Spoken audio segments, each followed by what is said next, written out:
Bang, kita bang.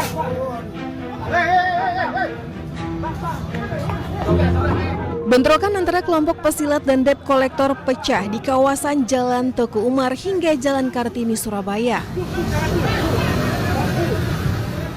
Peristiwa ini buntut aksi pembacokan terhadap dua petugas parkir valet di sebuah kafe di Jalan Basuki Rahmat yang terjadi sehari sebelumnya. Bermula saat kelompok debt kolektor mendatangi sebuah kafe untuk menarik sebuah mobil. Namun proses penarikan kendaraan tersebut dicegah oleh petugas keamanan dan parkir valet karena diduga debt kolektor belum dapat menunjukkan dokumen yang sah. Mediasi sempat dilakukan namun situasi berubah menjadi cekcok hingga berujung bentrokan. Kelompok debt kolektor kemudian kembali ke lokasi dan diduga melakukan penyerangan menggunakan senjata tajam. Akibatnya dua petugas parkir valet mengalami luka-luka akibat sabetan senjata tajam.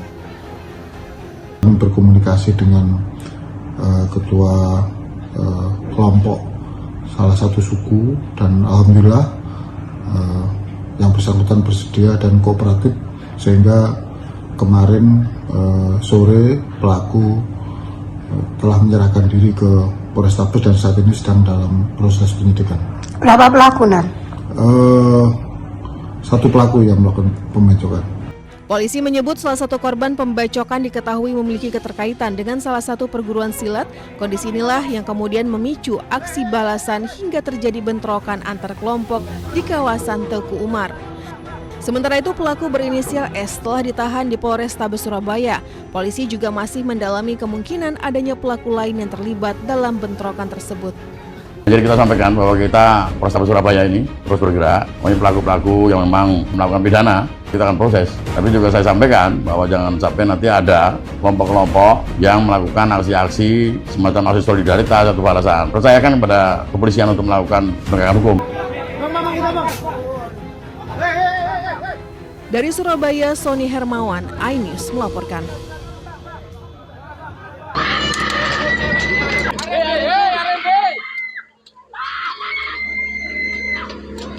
Ya, Mbak.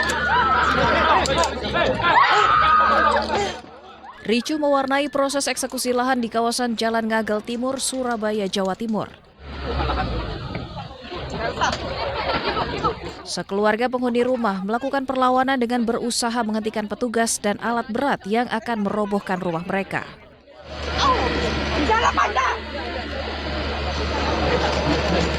Bahkan para penghuni rumah ini juga terlibat keributan dengan petugas Satpol Pamong Praja.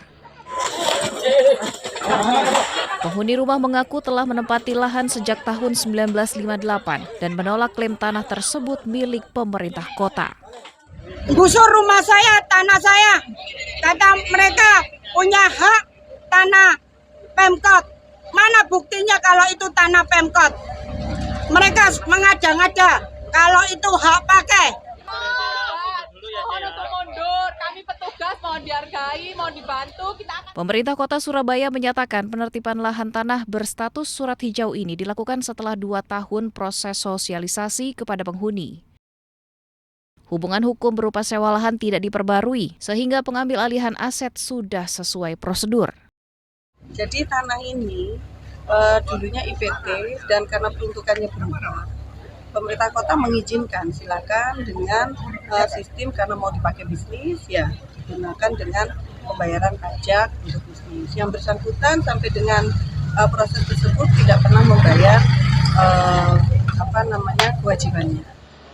Eksekusi dan penertiban lahan terus dilakukan meski diwarnai protes serta perlawanan. Sementara itu penghuni rumah melanjutkan perlawanan dan penolakan terhadap eksekusi tersebut dengan melaporkannya ke Polda Jawa Timur. Dari Surabaya, Jawa Timur, Yuda Prawira, iNews melaporkan.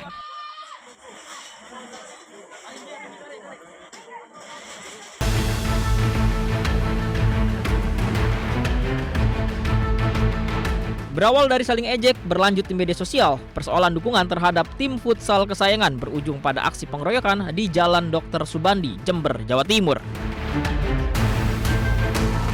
Korban bertemu dengan 5 pemuda yang diduga tidak mendukung tim futsal yang sama dengannya.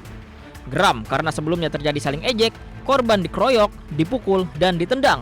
Akibatnya, korban mengalami luka lebam. Aksi pengeroyokan tersebut terekam kamera pengawas. Polisi yang mendapat laporan langsung mengamankan 5 pelaku. 2 ditetapkan sebagai tersangka dan langsung ditahan di Polres Jember. Sementara korban yang sebelumnya dirawat telah dimintai keterangan oleh penyidik. Untuk sementara dari 5 orang yang kita minta keterangan pemeriksaan, untuk sementara kita tetapkan 2 orang yang telah melakukan pengeroyokan dan 3 saksi. Dan untuk saksi-saksi yang lain maupun pelaku-pelaku yang lain masih kita dalami. Polisi mengimbau kepada para remaja agar tidak mudah terpancing emosi hanya karena berbeda dukungan terhadap tim olahraga. Dari Jember, Jawa Timur, Bambang Sugiarto, iNews melaporkan.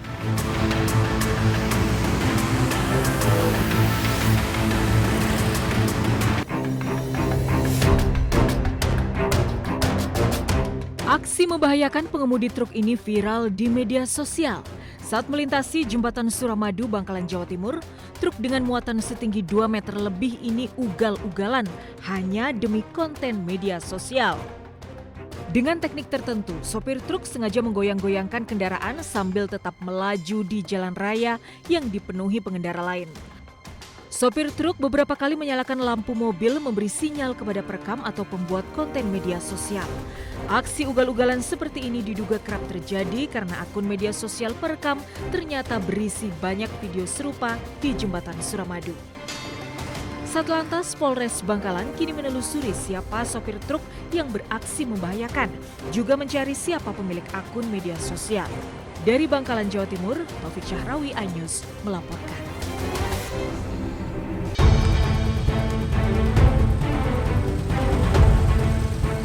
Kecelakaan tunggal terjadi pada sebuah truk box di Jalan Raya Karanggede, Kota Salatiga, Kabupaten Semarang, Jawa Tengah. Sebuah bengkel rusak berat dengan beberapa kendaraan juga mengalami kerusakan yang cukup parah. Kecelakaan bermula saat truk box yang melaju dari arah Klego, Kabupaten Boyolali menuju Kota Salatiga yang sedang tidak membawa muatan. Jalan menanjak di Dusun Bawangan, Desa Reksosari, Kecamatan Suruh, tidak kuat menanjak dan akhirnya truk ini mundur hingga menabrak sebuah bengkel motor. Benturan keras mengakibatkan bagian bangunan bengkel mengalami kerusakan parah. 4 sepeda motor yang berada di lokasi juga rusak. 2 orang yang ada di lokasi kejadian juga mengalami luka-luka hingga harus dilarikan ke rumah sakit. Jalan aja itu kompresornya langsung anginnya hilang. Berarti udah nanjak lagi? Udah. Terus mundur truknya? Iya, mundur.